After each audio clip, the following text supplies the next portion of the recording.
Cette nouvelle Civic Type R, déjà, c'est une toute nouvelle voiture, parce que pour la première fois, Honda abandonne le bloc atmosphérique sur la Type R. Alors, ça va faire râler les puristes, mais maintenant, une Civic Type R, c'est un 2 litres avec un turbo.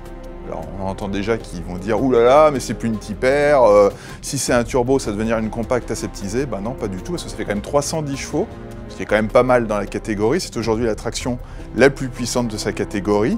Il y a eu à son époque la Focus RS qui faisait entre 300 et 350 chevaux. Là maintenant, c'est la Civic qui tient cette couronne-là. Elle a toujours une boîte mécanique avec des débattements super courts, un levier qui se manie vraiment très très bien. Elle récupère un nouveau train avant avec un pivot découplé, donc on a droit à une traction, d'accord, mais une traction qui tient très bien la route, d'autant plus qu'elle a un autobloquant mécanique. Enfin bref, c'est la totale pour aller vite et on se régale vraiment à bord. Alors, la Civic Type R, mine de rien, il y a quand même du monde en face, à commencer par la Mégane RS Trophy. Alors objectivement, la Civic Type R, elle continue à être moins drôle en termes de conduite que la Mégane. Il y a notamment un effet turbo qui est moins marqué que sur la française.